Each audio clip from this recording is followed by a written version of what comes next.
제가 어릴 때 보면 할머님은 그 조상님들께 이렇게 기도를 한다 그래가지고 찬물을 떠놓고 그 얼음물에 머리를 감아요.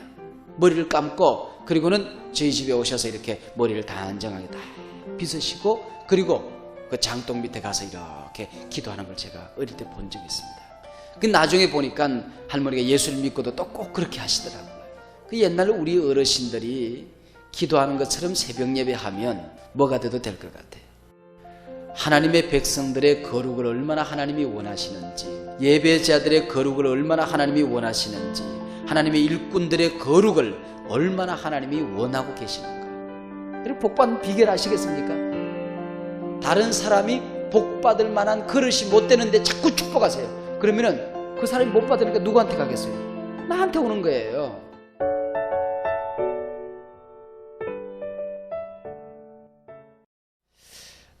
오늘 본문의 제사장, 근데 이 제사장은 제사만 드리는 것이 아니고 하나님과 사람 사이의 중재 역할을 하는 것이 제사장이었습니다. 그래서 예수 그리스도의 모형을 우리 본문에서는 제사장이라 그렇게 말합니다. 예수님은 중재자가 되실 뿐만 아니고 친히 제물이 되셨습니다. 그래서 예수님이 제물이 되신 이 사건을 영단번 제사라 그렇게 말합니다. 한 번 제사를 드렸지만 그것은 영원한 효과가 있는, 다시는 제물을 드릴 필요가 없는 그런 제사였고 제물이었다 그렇게 말합니다. 그 이후 우리는 제사장을 통하지 않고 하나님 앞에 직접 나아가게 됩니다. 목사나 신부를 통하지 않고 하나님 앞에 직접 나가서 죄를 고백할 수 있게 되었고, 신부에게 나가서 고해성사하는 것 아니다 그 얘기죠. 하나님 앞에 나가서 직접 기도하면 하나님이 우리의 기도를 직접 듣는 우리 스스로가 제사장이 된 겁니다. 그것을 만인 제사장이라 그렇게 이름한 것이죠. 그래서 성직을 별미로 해서 교인들의 그 사생활을 우리가 간섭하는 그런 엉뚱한 일들을 성직자가 하는 것은 비성경적이다. 그런 데서부터 종교 개혁이 시작이 되어지는 것입니다. 이 제사장이 생기게 되는 그 역사를 살펴보면 제일 먼저 아브라함과 이삭과 야곱을 살펴볼 수 있습니다. 한 집안의 가장이, 우리말로 말하면 호주가 제사장 역할을 했다 그 얘기죠. 아브라함이 나아가서 직접 제사를 드렸어요. 이삭이 야곱이 직접 제사를 드렸어요. 그리고 자손들을 축복했습니다. 이것이 제사장 역사의 시작입니다. 저는 교회에서 목회를 하면서 남자 역할을 참 강조합니다. 그래서 사랑방 제도를 만들고 어떻게 하든지 간에 남자들을 성장시키고 남자들을 앞장 세워서 저들이 가정의 제사장이 되게 하고 사회의 빛이 되게 하는 것, 여기에 많은 목회에 포커스를 맞추고 있습니다. 특별히 내년도에는 우리 교회에 나오지 않은 우리 가장들을 초청하는 시간들을 목회의 중요한 프로그램의 하나로 생각하고 그것을 위해서 기도하는 시간들, 그래서 내년 2월, 3월, 4월에 걸쳐서 한 8주, 석 달간에 걸쳐서 우리 가장들을 위한 기도하는 그런 시간들도 프로그램으로 준비가 되어 있고요. 또 그것이 끝나는 시간에는 교회에서 전 가장들을 교회도 모셔서 함께 축제하고 저들에게 가정의 가장이 얼마나 중요한가는 것을 제가 설교하고 그렇게 하려고 생각하고 있습니다. 아마 이 목회의 초점은 하나님께서 기뻐하시는 것 같고요. 또 그래서 많은 가장들이 금년 내에 저희 교회에 새롭게 나오기 시작을 했고, 또 많은 여자분들이 가장을 전도해야 되겠다 하는 의식을 가지게 되었고, 금년에 특별히 여러 가지 저희 교회 주신 축복이 많지만은 사랑방을 통한 축복이 참 넘치도록 흘러 넘치고 있다 그렇게 생각을 합니다. 그게 하나님이 기뻐하는 일들이기 때문입니다. 두 번째는 장자가 그 가정의 제사장이 되었습니다. 처음 난 것을 좋아하는 것입니다. 물론 구약에 보면 장자에게로 축복군이 이어진 것은 아닙니다. 오히려 둘째 아들, 다른 아들, 저 밑에 다른 아들을 통해서 축복의 권세가 이어지기도 하고 그랬습니다만은, 그러나 하나님은 장자에게 제사장권이 이어지게 한다고 하는 것은 하나님은 언제나 처음 난 것, 하나님을 섬길 때는 언제나 우선순위, priority number one, 하나님을 제일 우선순위로, 하나님이 유일주의로, 하나님 제일주의로, 하나님 우선주의로 섬기는 사람들에게 복을 주신다고 하는 것을 우리에게 말씀하고 있습니다. 그 다음 제사장 지파인 레위 지파를 통하여 아론의 자손을 통하여 이 제사장의 권세들이 쭉 이어졌습니다. 오늘 본문은 이 제사장을 성별하는, 그래서 거룩하게 했다, 거룩하게 했다, 거룩하게 했다는 말이 반복적으로 등장하는 것을 볼 수 있습니다. 하나님의 백성들의 거룩을 얼마나 하나님이 원하시는지, 예배자들의 거룩을 얼마나 하나님이 원하시는지, 하나님의 일꾼들의 거룩을 얼마나 하나님이 원하고 계시는가, 얼마나 하나님이 간절히 기대하고 있는가 하는 것을 우리에게 말씀하고 있는 것입니다. 거룩하게 살아야 됩니다. 하나님의 이름을 거룩히 여김을 받도록 해야 되고, 우리 자신이 하나님 앞에 거룩해질 때에 하나님 이름이 거룩해지는 것입니다. 물로 제일 먼저 목욕을 해서, 이게 바로 거룩입니다. 성결을 얘기하는 것입니다. 옛날에 우리 인삼 캐는 사람들, 인삼은 아무나 캐는 게 아니고 하나님이 산신령이 점지해 줘야 그 인삼 캔다고 그랬어요. 그래서 그 자신을 거룩하게 하는 예식을 온 마을 식구들이 했어요. 인삼 캐러 가는 10만이 뿐만 아니고 온 가족이 자신을 거룩하게 했다고 그랬습니다. 혹시 부정한 일을 저지르거나 자기 몸을 부정하게 한 사람은 그 10만이로 나서는 것을 아예 금지를 시켰다고요. 저희 할머님은 나중에 돌아가실 때 예수를 믿고 돌아가시긴 했습니다만은, 제가 어릴 때 보면 할머님은 그 조상님들께 이렇게 기도를 한다 그래가지고 찬물을 떠놓고 기도를 하시곤 하는데, 보면 그 저희 집에 와서 제 이름을 부르면서 기도를 많이 했어요.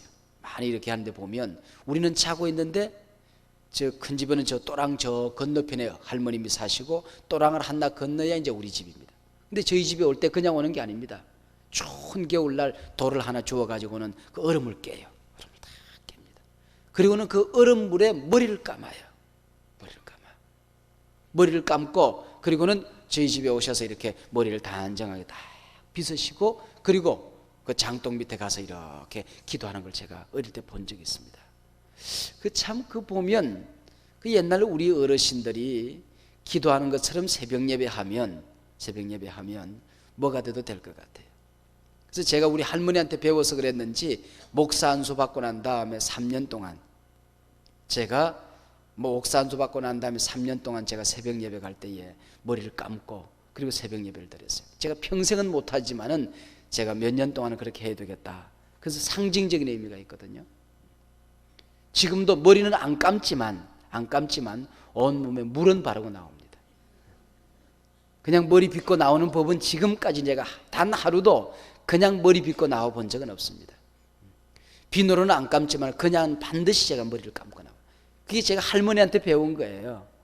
나갈 때, 교회 갈 때 그래도 온 몸을 그래도 한번 물로 이렇게 바르고 간다고 하는 거, 이게 그리고 다 닦고 가는, 이게 3년 동안 머리를 감고 목욕을 하고 새벽 예배 드렸던 제 습관이 지금도 몸에 배가지고 그냥 가려고 하면 이게 되지를 않아요.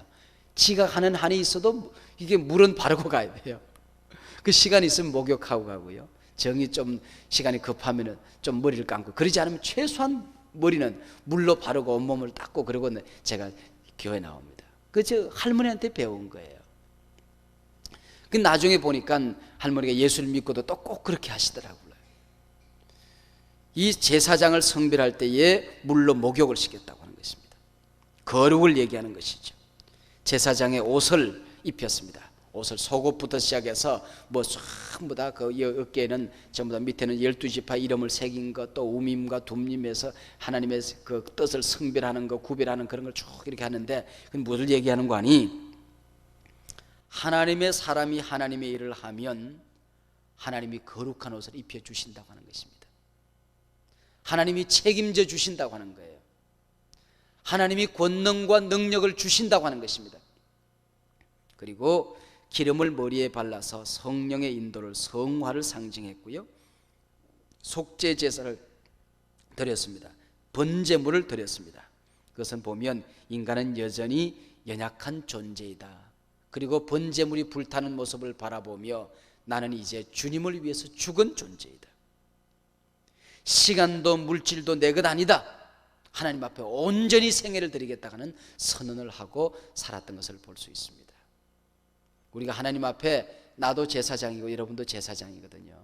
이 제사장 성별 의식을 우리가 생각할 때에 목사가 어떻게 해야 되는가, 그것은 유목사가 해야 될 일이고요.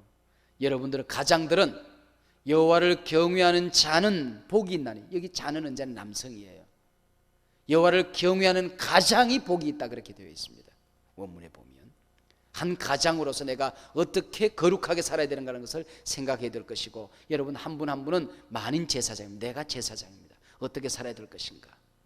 하나님 앞에 섬기는데 콩알 파달 새서 섬기면 하나님이 우리에게 복을 주실 때도 콩알 파달 새서 우리에게 복을 주세요. 그냥 하나님 앞에 물불 가리지 않고 하나님 앞에 드리고 헌신하고 순종하고 충성하면 하나님이 우리에게 복을 주실 때도, 은혜를 주실 때도 물불 가리지 않고 부어주십니다. 믿습니까? 그게 제사장의 생애를, 우리 속죄 제물과 번제 제물을 드리면서 제사장은 나는 적어도 하나님 앞에 그렇게 산다. 그래서 모세가 아론과 아론의 자식들을 제사장으로 지금 성별 예식을 세우면서 피를 가지고 피를 받아가지고 들어갑니다. 들어가서 오른쪽 귀에다가 피를 발랐어요. 이제 너는 세상 소리 듣지 말라는 겁니다.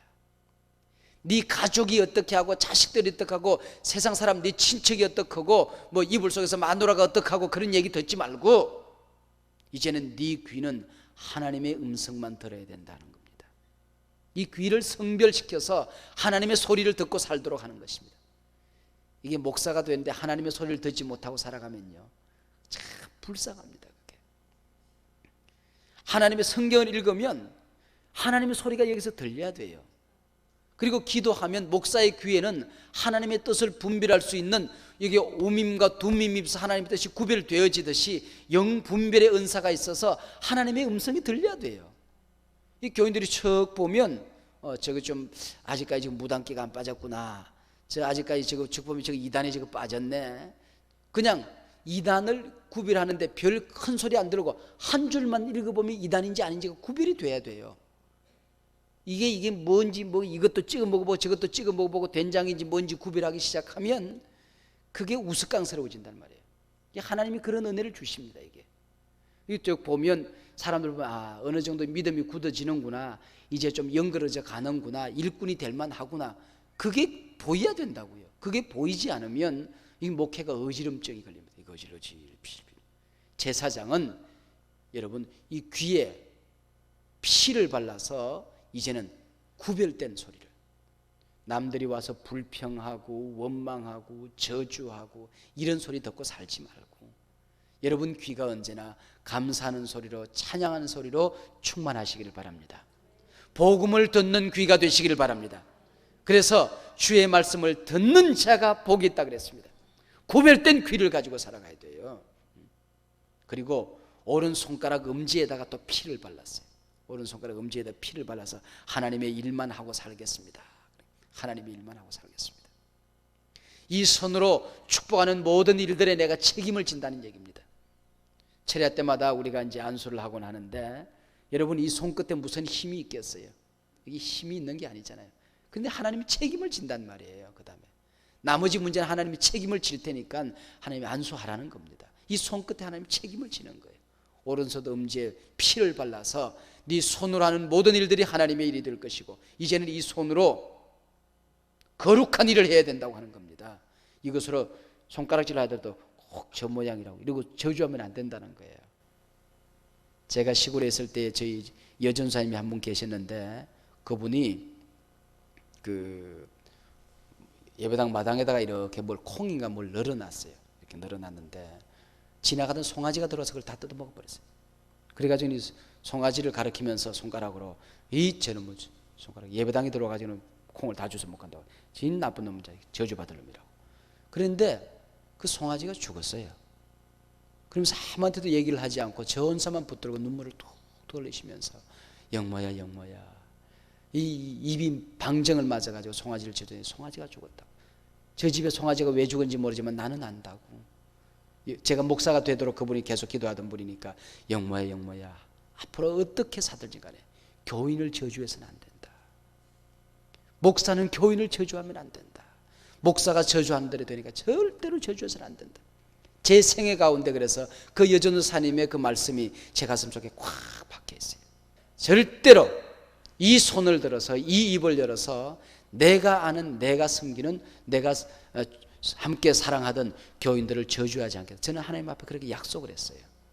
여러분들이 제 가슴에 어떤 못질을 하고 가더라도 저는 여러분이 저주하지 않고 축복할 거예요. 왜? 하나님 앞에 그렇게 약속했기 때문이에요.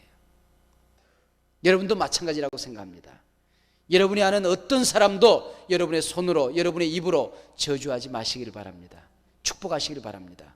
합당한 축복은 축복하는 사람들에게 배가 되지만은 합당하지 않은 저주는 그 저주가 내게 오는 거예요. 근데 내가 축복을 하는데 저 사람이 합당하지 않으면 축복이 누구에게 가요? 나한테 가는 거예요. 여러분 복받는 비결 아시겠습니까? 다른 사람이 복받을 만한 그릇이 못 되는데 자꾸 축복하세요. 그러면은 그 사람이 못 받으니까 누구한테 가겠어요? 나한테 오는 거예요. 여러분 얼마나 이게 꽤 많은 사람의 축복입니까? 여러분 다른 사람은 자꾸 축복하는 거예요.